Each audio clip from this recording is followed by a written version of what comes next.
शांति पथ प्रदर्शन का स्वाध्याय हम सभी कर रहे हैं। क्षुल्लक श्री जिनेन्द्र वर्णी जी द्वारा विरचित। मंगलम भगवान वीरो मंगलम गौतमो गणी मंगलम कुंद कुंदाद्यो जैन धर्मोस्तु मंगलम। नमो अरिहंताणम नमो सेताणम नमो आयिर्याणम नमो उवचायाणम नमो लोए सवसाहुणम। पंच परमेष्ठी भगवान की जय। अगले 45 मिनट के लिए सभी प्रकार के पापों का त्याग करके सभी नौवर्ण मुकर मंत्र पढ़ लें।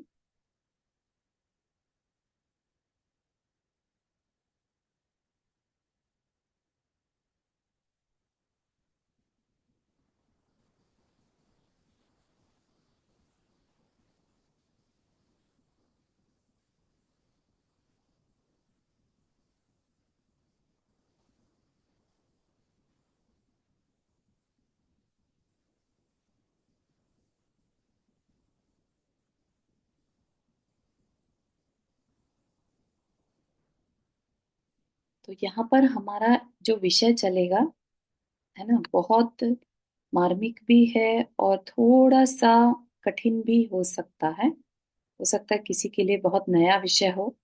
है ना, बात चल रही है अपने आप को जानने की। ठीक है, इम्पोर्टेंट विषय है, इसलिए हम ऐसा नहीं कि इसको स्किप कर दें।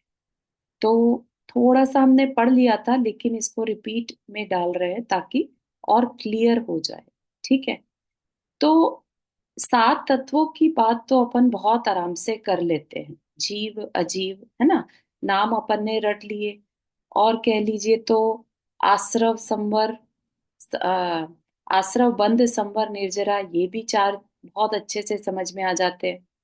लेकिन जो जीव है, जीव तत्व है, वो अपने आप में इतनी जल्दी से समझ आने वाला नहीं है, और आ भी जाए तो उसके साथ इतनी वैरायटीज हैं कि फिर ये आ, विकारी कैसे हो गया, है ना, इसका मेल कैसे हो गया, इस तरह के प्रश्न आने बहुत ही स्वाभाविक है।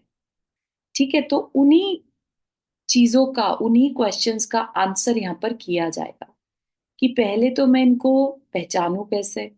राइट, फिर उसमें से अगर मैंने पहचान भी लिया तो मैं इसके अधीन, अजीव के अधीन बना कैसे, है ना।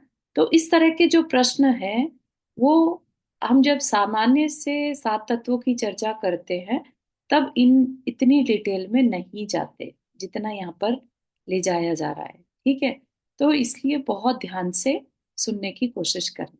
ठीक।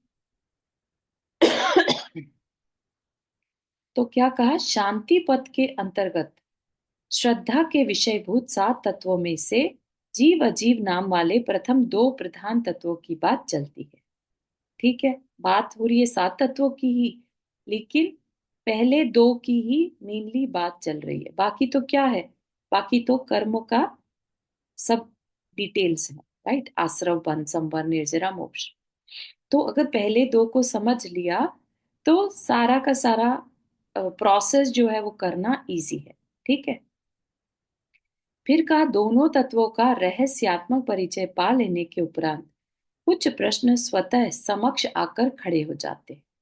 तो पिछले चैप्टर में हमें ये बता दिया गया कि जो आंखों से दिख रहा है, जो जिसे हम इजीली दूसरा समझ पा रहे हैं, पर मान रहे हैं, वो तो ठीक है, वो पर है। लेकिन उसके भी अंदर में जो हमारे कर्म का एक शरीर है, कार्मिक शरीर है, या तेजस शरीर है, या हमारी बुद्धि है, मन है, संकल्प विकल्प है, राग द्वेष के विचार हैं, ये सब भी क्या है, पुद्गल है, जड़ है। ठीक है, तो ये जो थोड़ी सी जानकारी हमें पिछले अध्याय में बताई गई थी। तो कह रहे हैं कि मान भी लिए अगर कि ये अलग है या जड़ है, ठीक है, लेकिन कुछ प्रश्न खड़े हो जाते हैं। वो प्रश्न क्या है? पहला प्रश्न तो यह है कि इस बाह्य अभ्यंतर, अच्छा, अब सबसे पहले जब भी बात चलेगी, अब एक जगत बाहर है और एक अंदर, ये सबको क्लियर होना चाहिए। बाहर का जगत क्या है, जो अपन आंखों से देखते हैं। भले ही जिसकी आंखें ना हो वो छू कर देख सकता है ना। कानों से सुन सकता है कि कुछ आवाजें आ रही हैं, राइट। जो इंद्रियों से जाना जाए वो बाह्य विस्तार। और अंदर में क्या है, इसका मतलब अंदर में भी कुछ कह रहे हैं, कुछ विस्तार है, राइट। तो अंदर अंतर का विस्तार क्या है, जो कार्मिक शरीर है, राइट। जो राग द्वेष के विचार मन में उठते हैं, मन की जो परिणति है, मन के परिणाम है, भाव है, राइट। वो सब क्या है, वो अभ्यंतर यानी इंटरनल अपना जो एक्सपेंशन है, ठीक है। हालांकि अपन उस तरफ ध्यान नहीं देते डे टू डे में, राइट। अपन का आदत क्या है, बाहर में देखने की, ठीक है ना। तो बाह्य अभ्यंतर अनंत विस्तार में मैं इन दोनों तत्वों के यथार्थ दर्शन कैसे करूं। बाह्य में तो अपने को फिर भी इजीली समझ में आ जाता है, चीजें दिख रही हैं, जड़ है ना। तो बाह्य तो फिर भी इजी है, अभ्यंतर में इनको कैसे मैं पहचानूं, क्लियरली कैसे पहचानूं, ठीक है। यह सब कुछ वैसा ही है जैसा कि दिखाई दे रहा है, या कुछ और, अर्थात क्या यह सत्य है, या है उन दोनों महातत्वों का कोई स्वांग। स्वांग मतलब अम, सत मतलब एकदम ट्रू सेंस, है ना। और या इन दोनों का मिला जुला कुछ ड्रामा टाइप का, ठीक है, वो कहना चाह रहे हैं कि उन दोनों ने परस्पर में मिलकर मुझे ठगने के लिए धारण किया है, अर्थात सद सत विवेक, ठीक है। दोनों का अपना कोई अपना अपना एग्जिस्टेंस है, या इसी तरह से हमेशा गडमड है, जैसे दूध में पानी, राइट। तो हम सिंपल आंखों से देखें तो हमें वो अलग अलग नहीं दिखाई देते। तो हम क्वेश्चन कर सकते हैं कि इसमें से कोई तरीका, मतलब अलग वाकई में इसमें पानी मिला है, या दूध और पानी एक ही चीज है, ये कुछ नया सा कुछ बन गया, ठीक है ना। तो ये क्वेश्चन आ सकता है। तो कहा कि सबसे पहला तो क्वेश्चन है, सद सत विवेक क्या है। दूसरा प्रश्न, दूध पानी की भांति एक में होकर धारण किए गए इन दोनों तत्वों के इस स्वांग में मैं तथा मेरा क्या वह कितना अंश है, और मुझसे भिन्न पर का क्या वह कितना अंश है। यानी स्व पर विवेक, मैं कितना और पर कितना, ठीक है। कि भाई हम जैसे बोलते हैं कि मैं यानी जीव तत्व, राइट, मैं यानी प्योर मैं, और पर अब जितना भी कुछ और है वो पर है, राइट।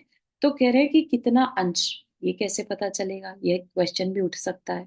फिर कहा तीसरा प्रश्न, अति महिमावंत तथा स्वतंत्र चेतन तत्व होते हुए भी मैं इस जड़ या अजीव तत्व के अधीन कैसे बन बैठा, और हजार प्रयत्न करने पर भी इसके चंगुल से छुटकारा संभव नहीं हो पा रहा, ठीक है। स्वतंत्र चेतन तत्व होते हुए भी इसके अधीन हो गया, कर्मों के अधीन। कर्म क्या है, जड़ है, पार्टिकल्स है ना। कार्मिक पार्टिकल्स जिसे कहते हैं, वर्गणाएं कहते हैं, राइट। वो क्या है, सब पुद्गल है। तो फिर ऐसा क्या हुआ कि मैं कर्म के पुद्गलों के अधीन हो गया, जड़ के अधीन हो गया, है ना। ये भी क्वेश्चन अच्छा आ सकता है मन में। फिर चौथा प्रश्न यह है कि वह कौन सी विधि है जिससे कि इस जगत में रहते हुए भी मैं प्रपंच का स्पर्श न करते हुए केवल इसका दृष्टा बना रहूं। प्रपंच क्या है, राग द्वेष के परिणाम करना, ठीक। तो कहा कि मैं प्रपंच का स्पर्श न करते हुए केवल इसका दृष्टा बना रहा, केवल जानने देखने वाला बना रहा, कि हाँ अब राग हो रहा है, अब द्वेष हो रहा है ना, अब इच्छा हो रही है, उनका भी मैं ज्ञाता दृष्टा बना रहा हूं।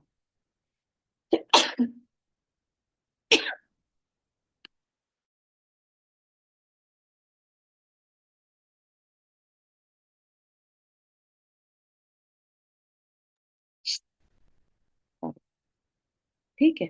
पांचवा प्रश्न यह है कि दोनों तत्व किस प्रकार परस्पर में मिलकर बाह्य अभ्यंतर पंच प्रपंच रूप इस अखिल विश्व की तर्कातीत कार्य व्यवस्था का संचालन कर रहे हैं, अर्थात कारण कार्य व्यवस्था। यानी कि अम, कौन है जो दूध में पानी को मिला रहा है ना, और कौन है जो दूध से पानी को अलग कर रहा। ये भी तो एक क्वेश्चन हो सकता है ना। ये तो हमने मान लिया कि दूध में पानी मिला है, ठीक है ना। उसमें दूध कितना, पानी कितना, ये क्वेश्चन, ठीक है ना। फिर कैसे मिल गया, दूध इंपॉर्टेंट है, उसमें पानी क्यों मिल गया, पानी तो दूध से कम क्वालिटी का होता है, राइट। तो कैसे पॉसिबल हो गया। और फिर ये कि ये दोनों मिलकर कैसे कार्य व्यवस्था का संचालन कर रहे हैं, ठीक है, इनको किसने मिलाया और किसने अलग किया। अब लीजिए क्रम से एक एक प्रश्न पर विचार करते हैं, ठीक है। सबसे पहला प्रश्न क्या था, सद सत विवेक, ठीक है, कि क्या क्या ये इनकी वास्तव में कोई सेपरेट सत्ता है, अस्तित्व है, या हमेशा से ही बस स्वांग रच रहे हैं या मिले जुले, ठीक है। उसका आंसर क्या है। पहला प्रश्न, सत असत विवेक। यह बताने की आवश्यकता नहीं कि जो कुछ भी बाहर में अथवा भीतर में दिखाई दे रहा है वह सब असत्य है, सत्य नहीं। बड़ी विचित्र बात सुन रहे हैं। आंखों से प्रत्यक्ष दिख रहा है और कह रहे हैं असत्य। नित्य प्रयोग में ला रहा हूं और असत्य। कोई स्वप्न थोड़े ही देख रहा हूं कि असत समझ लूं इसे, है ना। जो कुछ भी दिख रहा है, बाहर में कहिए चाहे भीतर में, क्या कह दिया, सब असत्य है, ठीक है। क्या ये बात मानने को मन स्वीकार कर रहा है। ऐसा नहीं लग रहा कि वाकई में जब हम आंखों से जो देख रहे हैं, ये मेज कुर्सी, ये फर्श, ये घर है, ये हम असत्य कैसे मान ले। लेकिन जब भी हम आध्यात्म की पढ़ाई करें, ठीक है, उसमें हम हमेशा दृष्टि को यूज करेंगे, किस पर्सपेक्टिव से बात को कहा जा रहा है, ठीक है। तो अगर उसका ध्यान नहीं रखेंगे तो यहाँ पर झगड़ा होने के चांसेस है ना। क्योंकि उन्होंने इसे असत किसी दृष्टि से कहा, यानी द्रव्य दृष्टि से, ठीक है, या कह लीजिए निश्चय नय से, ठीक है ना। व्यवहार नय से अगर कहते तो सब सत्य था, लेकिन जिस दृष्टि से कहा गया उसके हिसाब से असत्य है, ठीक है। बात समझ में आ रही है कि हम यहाँ पर दो दृष्टियां हमेशा से हैं, ठीक है ना। एक कागज है, उसको आप चाहें तो एक पेपर बोल सकते हैं कि मैं पेपर यूज कर रहा हूं, और आप चाहें तो कहीं दूसरी दृष्टि, मैं तो वनस्पति का ही जीव को यूज कर रहा हूं, उसके मृत शरीर को यूज कर, ठीक है ना। अब दोनों अपनी अपनी बात अगर रखेंगे तो जिसको नहीं पता मृत का शरीर क्या है, उससे, है ना, और या पेपर कैसे बनता है, उसको लगेगा कि ये मेरा मजाक बना रहा है। लेकिन दोनों अपनी अपनी जगह ठीक है। दोनों की दृष्टियां, दोनों के कहने का जो नय है वो डिफरेंट है। एक निश्चय नय से बात कर रहा है और एक व्यवहार नय से, ठीक है ना। तो जो व्यवहार नय से बात कर रहा है, राइट, उसको निश्चय नय वाले की बात गलत लगेगी, और जो निश्चय नय से चीजों को देख रहा है उसको व्यवहार की बात असत लगेगी, ठीक है ना। तो यहाँ पर वही चीज है, निश्चय नय से क्या कहा, बाहर में अथवा भीतर में जो कुछ भी दिखाई दे रहा है वह सब असत्य है, सत्य नहीं, ठीक है। तो फिर सत्य क्या है, अगर वो सब असत्य है तो फिर सत्य क्या है, तो उसको भी बताते हैं। देखो, आपके शरीर पर चुटकी भरता हूं, है ना, कुछ पीड़ा होती है कि नहीं, फिर असत्य कैसे समझ लो इसे। ठीक है भाई, तेरी शंकाएं बिल्कुल उचित है, व्यवहार दृष्टि से देखने पर तो ऐसा ही है, परंतु मैं जिस पारमार्थिक यानी निश्चय दृष्टि से बात को कह रहा हूं, जिस तात्विक दृष्टि की बात कर रहा हूं, उससे देखने पर यह सर्वथा असत्य ही है, ठीक है। हो गई क्लियर बात कि एक दृष्टि से सब कुछ असत्य है, ठीक है ना। जैसे हम 12 भावना पढ़ते हैं तो हम अनित्य भावना की बात करते हैं। सब कुछ अनित्य है ना। लेकिन अगर हम उसमें भी दृष्टि लगानी ही पड़ेगी, है ना। उसमें जीव क्या है? नित्य है किसी दृष्टि से, है ना। जीव की पर्याय अनित्य है, ठीक है ना। पर्याय की दृष्टि से यस, सब कुछ अनित्य है, लेकिन द्रव्य की दृष्टि से द्रव्य नित्य है, ठीक है ना। तो वही दृष्टि यहाँ पर लगाने के बाद ये क्वेश्चन का आंसर निकलता है कि सत्य क्या है और असत क्या है। विवेक क्या लगाया हमने यहाँ पर? दृष्टि का विवेक लगाया, ठीक है। तो विवेक यहाँ पर हर जगह क्या होगा कि बात को समझना विवेक पूर्वक, ठीक है। यहाँ पर विवेक कैसे लगाया हमने? दृष्टि डिफरेंट है, उसकी वजह से सत और असत हो सकते हैं, ठीक है। तो अभी तो हमने सब देख लिया, असत्य है सब कुछ, राइट। अब सत्य किसे कहते हैं फिर? जिसकी अपनी कोई मौलिक या पारमार्थिक स्वतंत्र सत्ता हो, ठीक। हल्दी और चूने का एग्जाम्पल लास्ट टाइम दिया था। दोनों को, हल्दी अपना इंडिविजुअल है, चूना इंडिविजुअल, राइट। दोनों को मिला दिया जाए तो फिर जो बना चूरन ही होगा वो भी, राइट। हल्दी का चूरा और चूने का चूरा, दोनों को, पाउडर को मिक्स कर दे तो एक पाउडर तो पाउडर ही रहेगा, लेकिन कलर बदल जाएगा, ठीक है ना। तो अब जो उसका लाल रंग निकल कर आया, ये थोड़ा पिंकिश सा होता है, तो क्या उसकी अपनी कोई स्वतंत्र सत्ता है, या फिर वो पीला, हल्दी और चूने से मिला हुआ कुछ है, ठीक है ना। तो यह जो लाल रंग कहाँ से आ गया? सत कहें इसे कि असत कहें, बस यही है वह दृष्टि जिससे देखने पर यह अखिल प्रपंच असत होकर रह जाता है। अगर हम उस लाल रंग के पाउडर में हल्दी को अलग से और चूने को अलग से, किसी एक दृष्टि से, ठीक है ना। अगर आप लोग के सामने दो डेयरी है, राइट, एक हल्दी की दे दी जाए और एक चूने की दे दी जाए, ठीक है।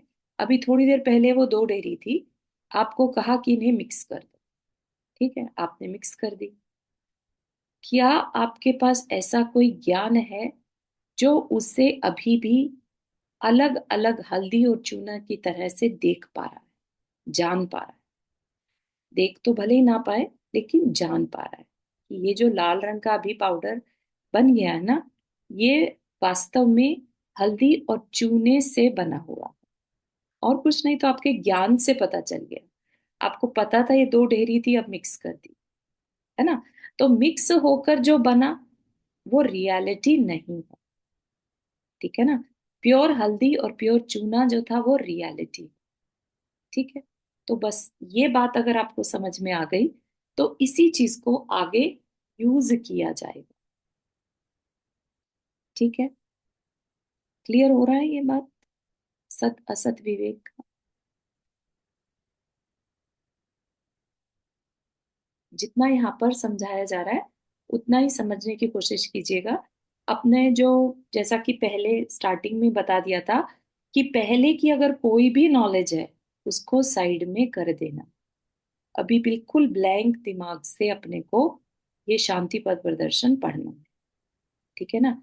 हो सकता है हमने व्यवहार निश्चय न्याय को पहले से पढ़ा हो, समझा हो, लेकिन यहाँ पर बात को कहने का तरीका डिफरेंट हो सकता है, तो आप कंफ्यूज हो सकते हैं, राइट। तो इसलिए यहाँ पर जिस तरीके से बात को कहा जा रहा है उतना उतना समझते जाना।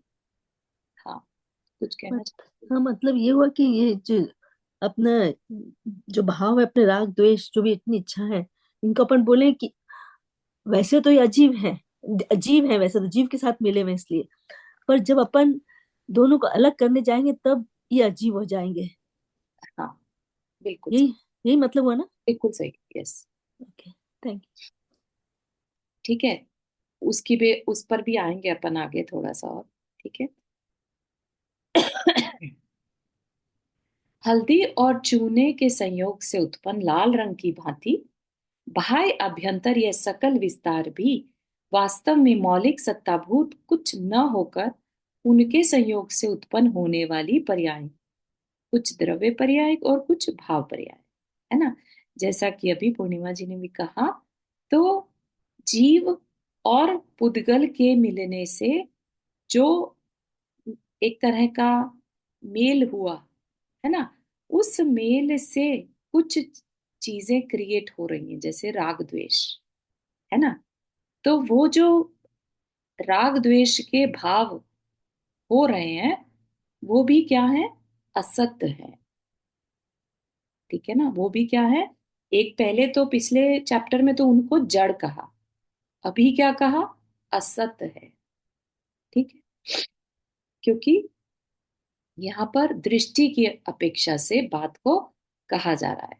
ठीक है, तो बाह्य जगत के मृत शरीर या जड़ द्रव्य हैं केवल परमाणुओं के पिंड, और जीवित शरीर है जीवात्मा सहित परमाणुओं के पिंड। ठीक है, एक तो ऐसे चीजें हो गई बाहर में जिनमें कोई जीव नहीं है, राइट। ठीक है, वो क्या हो गए, मृत शरीर, उनमें जीव नहीं है, तो वो क्या है, केवल परमाणुओं के पिंड। लेकिन कुछ लिविंग बींग्स जो हमें दिख रही हैं, फॉर एग्जाम्पल एनिमल्स दिखते हैं, राइट, घोड़ा है, गाय है, ये सब क्या है, ये जीवित है, राइट। और ये जीव सहित, जीव भी है इसमें और परमाणु भी है। ठीक है ना, अगर कोई मृत शरीर दिखाई देता तो उसमें जीव तो नहीं है, लेकिन स्टिल परमाणु है। लेकिन अगर कोई जीवित शरीर है, लिविंग बीइंग है, तो उसमें जीवात्मा सहित परमाणुओं के पिंड है। क्योंकि जो ये हाथ पैर हड्डी रस खून, ये सब क्या है, परमाणुओं से बने हुए। ठीक है ना, इसीलिए जब मरण होता है तो जीव चला जाता है दूसरे शरीर में, और वह शरीर परमाणु का पिंड यहीं छूट जाता है। तो ना उसमें से खून कहीं जाता, ना हड्डी कहीं जाती, राइट, सिर्फ क्या निकलता है, जीवा। ठीक है ना, वो सड़ना भले ही लग जाए, लेकिन सब कुछ यहीं छूट जाता है। ठीक है ना,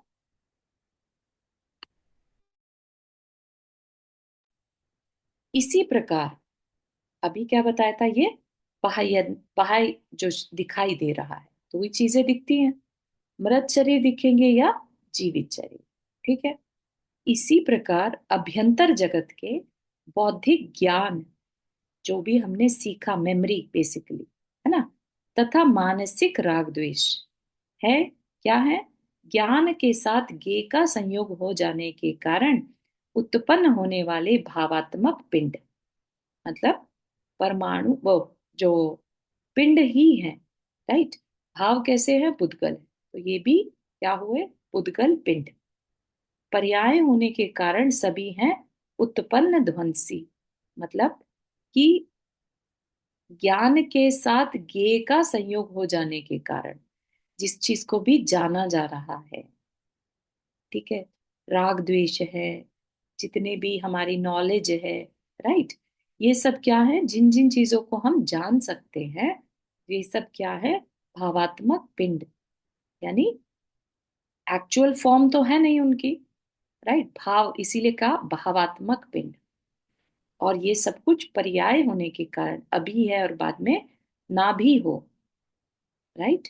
राग अभी है, कल को हो सकता है ये सेम राग ना भी हो, राइट। तो जो अभी है और कल नहीं, उसको क्या कहते हैं, पर्याय। ठीक है, डिफरेंट डिफरेंट फॉर्म्स। तो पर्याय होने के कारण सभी हैं उत्पन्न ध्वंसी, यानी उत्पन्न, क्रिएट हुई और डिस्ट्रॉय हो गई। ठीक है, भले ही पर्यायार्थिक दृष्टि से देखने पर, अच्छा, अब ये जो वर्ड है ना, पर्यायार्थिक दृष्टि, ठीक है, पर्यायार्थिक दृष्टि कहिए चाहे व्यवहार नय कहिए, एक ही बात है। ठीक है, पर्यायार्थिक यानी पर्याय की दृष्टि से देखने पर इनकी व्यवहारिक सत्ताएं प्रतीत होती हैं, परंतु द्रव्यार्थिक दृष्टि से देखने पर इनकी कोई पारमार्थिक सत्ता नहीं। निश्चय नय से अगर हम देखेंगे तो अगेन ये क्योंकि असत है ना, तो इसलिए इनमें कोई भी सच्चाई नहीं। पर्याय बनी खत्म हो रही है, बनी खत्म हो रही है ना, जैसे सागर की लहरें।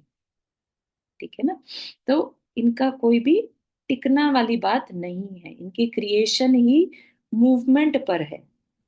अगर समुद्र बिल्कुल शांत हो, एक भी लहर नहीं आ रही है ना, तो बेसिकली हिलने डुलने से ही पर्याय बन रही थी, लहरें बन रही थी, राइट।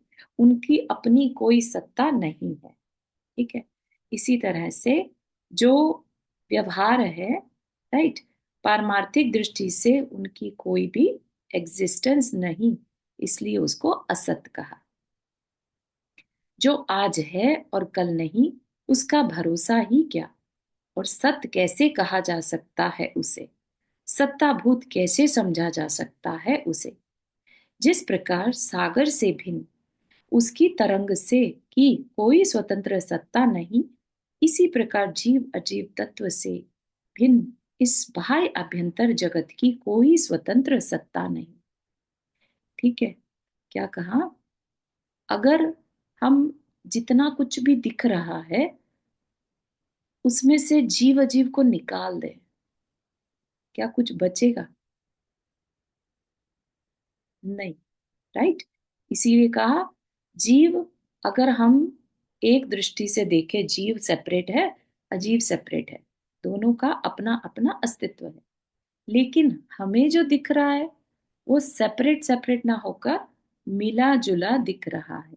इसलिए कहा बाह्य अभ्यंतर जगत की कोई स्वतंत्र सत्ता नहीं, क्योंकि जो कुछ भी है वो मिला जुला है। ठीक है ना, इसीलिए जिस प्रकार स्वतंत्र सत्ताधारी होने से सागर ही सत्य है, ठीक है, तरंग नहीं, उसकी लहरें जो है वो तो किसी कारण से, लाइक हवा चली तो लहरें हो गई, समुद्र है तो लहरें हैं, है ना। लहरें हो चाहे ना हो समुद्र तो रहेगा, लेकिन लहरें हैं वो क्यों है, क्योंकि समुद्र है, उसकी अपनी कोई स्वतंत्र सत्ता नहीं।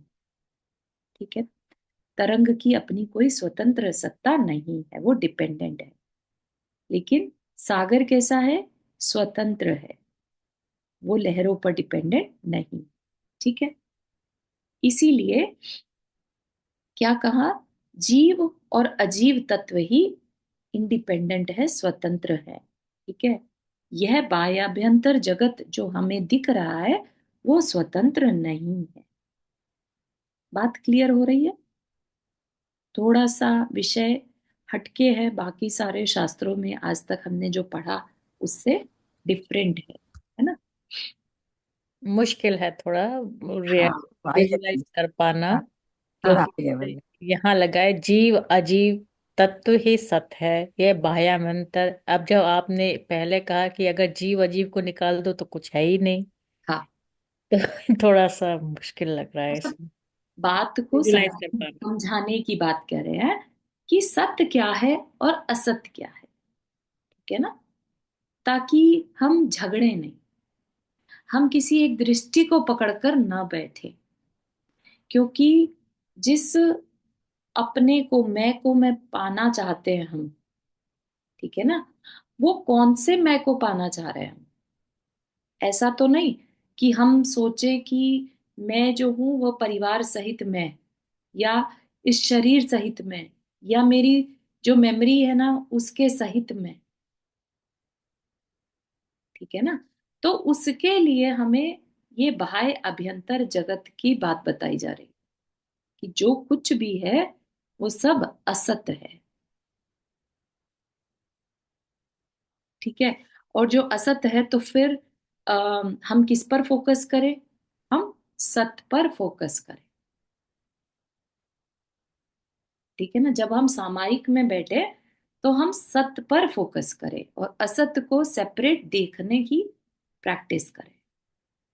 यहाँ पर ये जो लाइन है ना, ये जीव अजीव तत्व ही सत है, तो जीव तो हमारा अंदर सोल और अजीव हमारा शरीर। हाँ, इसमें इन दोनों को, और जब आप जैसे अभी आप कह रहे हो कि जब मतलब चिंतन करें तो अपने जीव वाले की चिंतन करें, अजीब का नहीं है, क्योंकि अजीब तो बदलता रहेगा। अम, देखिए, यहाँ पर अजीब का मतलब शरीर नहीं है, यहाँ पर अजीब का मतलब पुद्गल से है।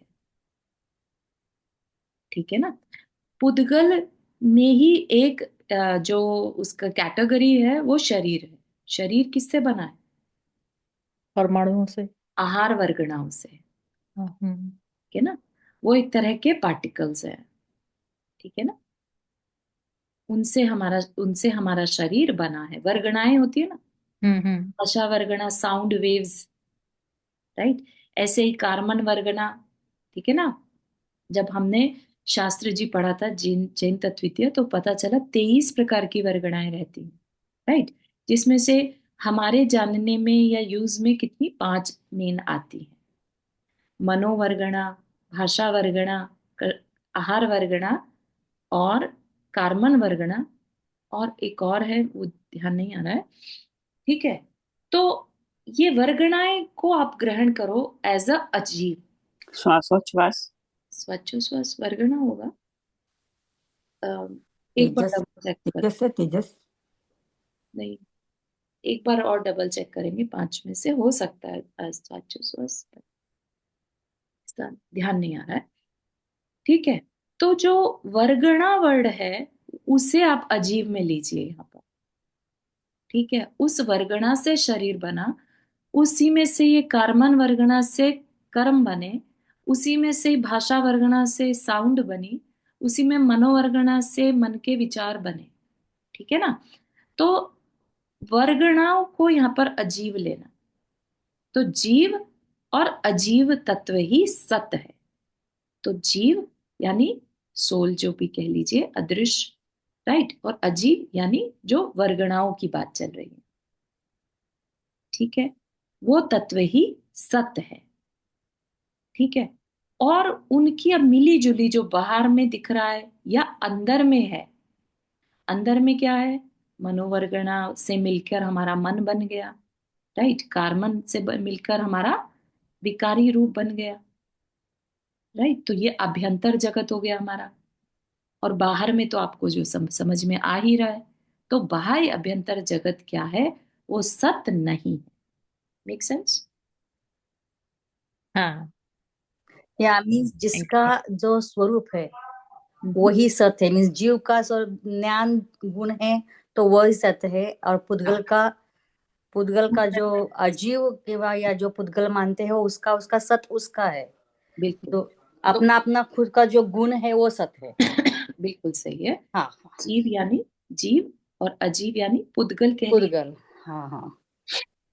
मीन्स जैसे जीव का अभ्यंतर ज्ञान बोल सकते हैं और अजीव का बाह्यांतर बोल सकते हैं। जैसे अजीव को मिल गया, अपना जीव मिल गया तो एक शरीर में हो गया, दोनों एक साथ होके वो वो बाह्य अभ्यंतर जगत। बाह्य अभ्यंतर हो गया। हाँ, हम्म, है ना? यस। अगर हम जीव को अलग देखें और अजीव को अलग देखें तो कोई जगत है ही नहीं, राइट? दोनों अपने अपने में इंडिपेंडेंट हम देख सकते हैं। लेकिन आज की डेट में जो कुछ भी दिख रहा है वो सब क्या है? इन दोनों के मेल से दिख रहा है। ठीक है ना? आपको कहीं पर ऐसा दिखता है जीव इंडिपेंडेंट, स्वतंत्र? बिल्कुल नहीं, राइट? कहाँ होगा स्वतंत्र जीव? सिर्फ और सिर्फ सिद्धशिला पर। क्योंकि वो तो अमूर्तिक है ना। हाँ, ठीक है ना? हाँ, वो देखने में फिर भी नहीं आएगा, लेकिन अगर प्योर जीव देखना है तो सिद्धशिला पर, राइट? लेकिन फिर भी चाहे वो सिद्धशिला पर हो, जीव अपने आप में प्योर पॉसिबल है। ठीक है ना? तो उस प्योर फॉर्म को यहाँ पर जीव का सत रूप कहा। ठीक है? जिसे हम निश्चय नय भी कहते हैं। ठीक है? तो जीव की जो प्योर फॉर्म है वो सत, और जो इम्प्योर फॉर्म है वो असत। दैट्स ऑल, इतना ही ध्यान रखना है आप। ठीक है? जब भी सत्य की बात चलेगी वो प्योर फॉर्म की बात है, और जब हम असत की बात करेंगे वो इम्प्योर फॉर्म है। बात समझ में आ रही है? जैसे हल्दी और चूने का एग्जाम्पल याद रखिए। हल्दी अपने आप में प्योर फॉर्म है, ठीक है, तो वह क्या है, सत्व। वही हल्दी चूने में मिलाकर जो पाउडर बना, ठीक है ना, तो वह क्या हो गया, असत्व। ठीक है, इतना लेकर चल सकते हैं अभी। लग रहा है कि आगे जा सकते हैं। हाँ, बढ़ते हैं। स्व पर विवेक। स्व, मैं, जो भी हम मैं माने वो स्व, और पर जो मुझसे अलग। इतना तो बात हमें समझ में आती है, मीनिंग समझ में आ रहा है, लेकिन वाकई में मैं क्या, तो उस पर हम यहाँ पर बात कर रहे हैं। ठीक है, यहाँ पर हम स्व में ये भी मान सकते हैं कि मेरा, मैं, मेरा, क्या वो स्व होता है। ठीक है, तो उसको समझते हैं यहाँ पर। अब दो तत्व बताए गए, जीव और अजीव। इनमें से कौन स्व तत्व है और कौन पर तत्व, यह बात खोजनी है। यह स्पष्ट है कि स्व का अर्थ मैं है और मैं चेतन है। ठीक है, इसलिए स्व तत्व जीव ही हो सकता है, अजीव कदापि नहीं। ये यहां तक बात समझ में आई। स्व कौन, मैं, राइट। स्व हमेशा मैं के लिए यूज होता है, और मैं कौन, चेतन यानी जीव। ठीक है, तो स्व कौन हुआ, जीव, है ना। स्व कभी भी अजीव नहीं हो सकता। ठीक है, अजीव तत्व दो कोटि में विभाजित किया जा सकता है। कोटि मतलब कैटेगरीज में। एक वह अजीव जो दूध पानीवत मेरे साथ इस प्रकार मिला पड़ा है कि उस मिश्रण में जीव कौन व अजीव कौन, यह विवेक भी स्थूल दृष्टि से होना असंभव है। यानी अम, हम अपनी जब बात करते हैं स्व की, राइट, तो हम, इट इज पॉसिबल कि हम अपने विकारी भाव को भी स्व कह देते। विकार क्या मतलब हुआ, जब हम में कर्म जुड़ता है, दैट इज विकारी भाव। ठीक है, तो उस विकारी भाव रूपी मैं को जानना वो स्थूल दृष्टि से पॉसिबल नहीं। ठीक है, और जो अपने से अलग, यानी अपने विकारी भाव से अलग जो कुछ भी दिख रहा है, चाहे वो शरीर हो, स्त्री हो, कुटुंब हो, धन, मकान, ये तो स्थूल रूप से भी पता चलते हैं कि ये पर है। ठीक है ना, लेकिन अपने विकारी स्वरूप को हम स्व ना कहें, ये बात यहाँ पर विवेक से सिखाई जा रही है कि उसमें भी विवेक रखें, कि अपने विकारी भाव को, अपने विकारी स्वरूप को स्व मत कहो। भले ही वो एक दृष्टि से हम हैं माना, लेकिन क्योंकि वो हमारा अशुद्ध रूप है, इसलिए उसे स्व नहीं कहा। उसको भी, क्योंकि उसमें पुद्गल मिला है, कार्मिक पार्टिकल्स मिले हैं, वह भी पर है। ठीक है, तो स्व क्या, उसमें जितना भी अंश प्योर फॉर्म का है वो मैं, और जो भी इम्प्योरिटी है वो पर। ठीक है, हाँ चारू जी, बहुत अच्छा समझ में आया। यस। बहुत डीप जा रहे हैं, या तो इसकी अगर रिकॉर्डिंग चाहिए तो सुन सकते हैं, बहुत जरूरी है आगे आगे, क्योंकि ये उसी को आपको प्रैक्टिस में लेके आएंगे ये चीज को। ठीक है ना, अब लीजिए जीव तत्व। चारू जय जिनेंद, तुम इसके रिकॉर्डिंग भेजना जरा। मैं तो आज बहुत दिन में सुन रही हूँ ना, तो कुछ समझ आ ही नहीं रहा। तो मैं ठीक है, रिकॉर्डिंग सुनूंगी, तो डेफिनेट, रिकॉर्डिंग भेजना इसकी, ठीक है। बिल्कुल। मैं भी लेट ज्वाइन हुई क्योंकि रात सनसेट हाँ, अब देर होने लगा अच्छा अच्छा, सॉरी, तो टाइमिंग सूट नहीं कर रहा तो, लेकिन यस, रिकॉर्डिंग सुनिएगा पिछले 3-4 बार की आप जरूर से, है ना। जी। अब लीजिए स्टार्टिंग का सुन लेंगे। जी, जीव तत्व यद्यपि स्वपदार्थ कहा गया है, परंतु सर्व ही जीव स्वपदार्थ कहे जा सके ऐसा नहीं। किसको स्व कहना और किसको पर कहना। अतः जिस जीव विशेष में चैतन्य के अतिरिक्त इस मैं पने का लक्षण भी घटित होता हो, वह एक जीव विशेष तो स्व पदार्थ है, और केवल चैतन्य लक्षण वाले शेष सर्व जीव पर पदार्थ हैं। इसमें तो किसी संशय को अवकाश नहीं, परंतु इसका भी एक विशेष अंश ऐसा है जिसे यहाँ पर पदार्थ रूप से देखना अभिष्ट है। एक बार ये पूरा सेंटेंस करते हैं। साधारण दृष्टि से तो वह अंश स्व पदार्थ रूप ही दिखाई देता है, क्योंकि वह स्वयं मेरी ही कोई अवस्था विशेष है, जो भले ही उपरोक्त पर पदार्थों का आश्रय लेकर उत्पन्न होता हो, पर है चैतन्य रूप, जड़ रूप नहीं। ठीक है, तो क्या कह रहे हैं कि मैं पना यानी मेरा जो विकारी भाव है उसकी बात यहाँ पर कह रहे हैं कि वह भी चैतन्य रूप दिखता है ना। हम उसको पूरी तरह से जड़ नहीं कह सकते। क्यों? क्योंकि उसमें मैं और कर्म दोनों जुड़े हैं। राइट, तो मैं क्या हूं? मैं तो चैतन्य हूं। राइट, और कर्म क्या है? जड़ है। अब क्योंकि दोनों की मिलीजुली अवस्था है, ठीक है ना, तो जो चैतन्य, उसको क्या कहा जाएगा? पहले भी इस बात को सिद्ध किया गया था पिछले चैप्टर में कि जो मिली जुली अवस्था है जीव और कर्म की, है ना, उसको हम चैतन्य रूप ही मानते हैं, जड़ रूप नहीं। ठीक है, मेरा संकेत अभ्यंतर के उस चिदाभासी जगत की ओर है जिसका कि संग्रह अजीव तत्व के अंतर्गत किया गया है। ठीक है, क्योंकि उसमें जड़ भी मिला है, इसलिए उसे कहाँ रख दिया? अजीव तत्व के अंतर्गत। ठीक है ना, तो वो पूरी तरह से चैतन्य है और ना पूरी तरह से जड़ है। ठीक है ना, तो वह क्या है? चिदाभासी जगत है। ठीक है, यहाँ इतना भी बताना इष्ट है कि स्थूल दृष्टि से दिखने वाले भिन्न क्षेत्र में स्थित जड़ पदार्थ अर्थात धन आदि और चेतन पदार्थ पुत्र आदि, उच्च सूक्ष्म दृष्टि से दिखने वाले एक क्षेत्र में स्थित जड़ पदार्थ अर्थात शरीर व कर्म आदि, और अत्यंत सूक्ष्म दृष्टि, तो यहाँ पर क्या बता रहे हैं? तीन दृष्टियां, स्थूल दृष्टि, राइट, उससे कुछ सूक्ष्म दृष्टि और अत्यंत सूक्ष्म दृष्टि। ठीक है, तो स्थूल दृष्टि से हमें क्या पता चल रहा है? कौन हमारा जड़ है?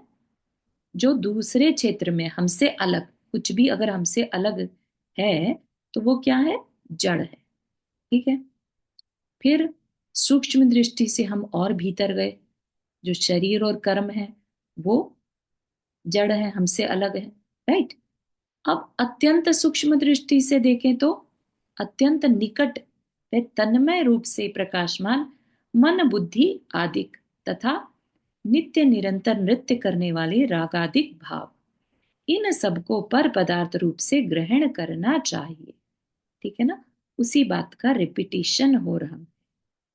ठीक है, उसको जस्ट क्लियर कर रहे हैं।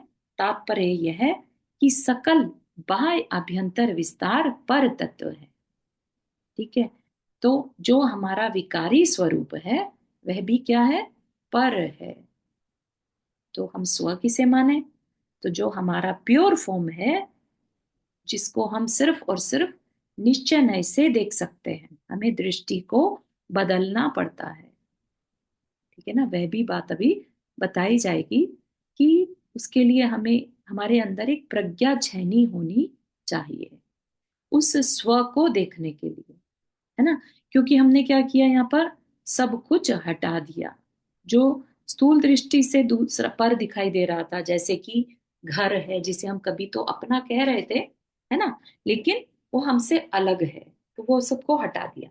फिर शरीर कर्म को भी हटा दिया, कार्बन पार्टिकल्स को भी हटा दिया, है ना, लेकिन और अंदर गए तो मन बुद्धि और हमारे रागादि भाव, इन सबको भी क्या कहा? पर पदार्थ रूप से ग्रहण करना, यानी जो कुछ भी बाह्य अभ्यंतर विस्तार है वो सब कुछ पर है। ठीक है,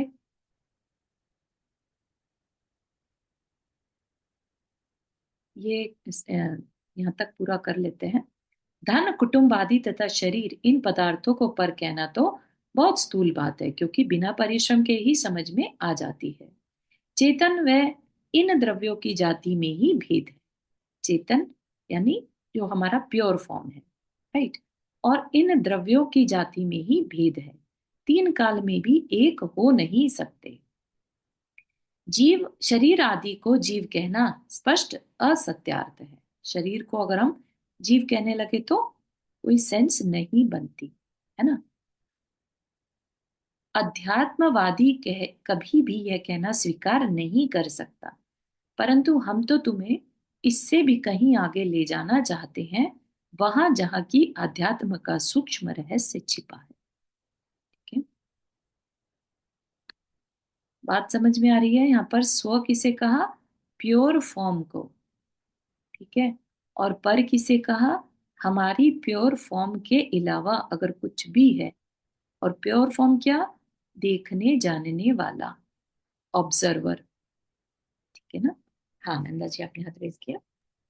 हाँ, यहाँ जैसे आपने हल्दी और चूने का जो एग्जाम्पल दिया, तो मतलब अगर हम कोई पिंक कलर देख रहे हैं तो वो उन दोनों की वजह से है, किसी एक की वजह से नहीं है, क्योंकि उनका इंडिविजुअल कलर बहुत अलग है। करेक्ट। तो जैसे हमारे आत्मा और कर्म जो है वो मिलकर एक जो बना रहे हैं, तो हमारे जो आगे के कर्म बंध रहे हैं या हमारा आगे का जो वो हो रहा है, वो चेतन और कर्म भावों के मिला जुला रूप हुआ ना, उसमें दोनों का कंट्रीब्यूशन हुआ, ये कह बिल्कुल सकते हैं क्या?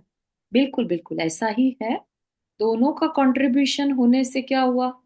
अब वो प्योर फॉर्म नहीं रही। ठीक है ना।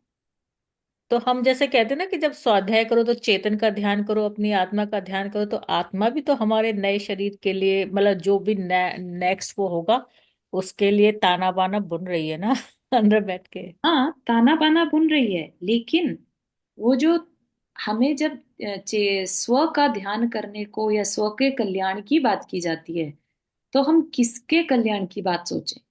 तो उस चेतन तत्व की।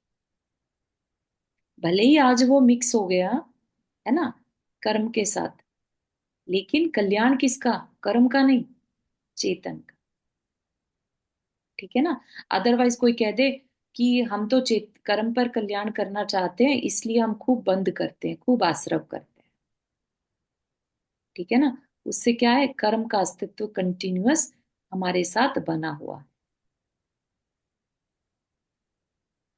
ठीक है ना। तो हमें ये पता हो कि हम कल्याण कर किसका रहे हैं, तो वो है प्योर चेतन स्वभाव का, चेतन का। ठीक है।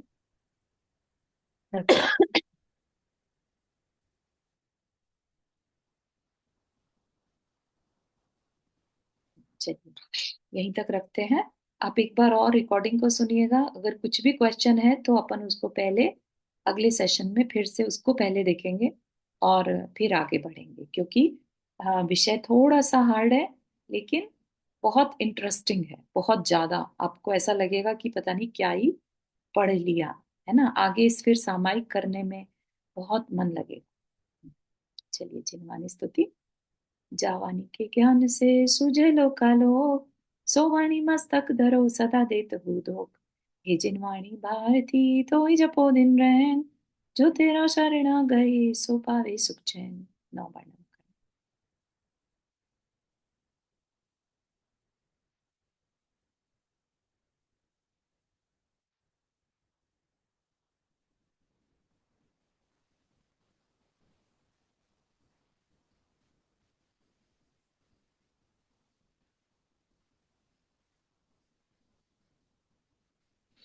सभी को जय जिनेन्द्र। जय जय जिनेन्द्र।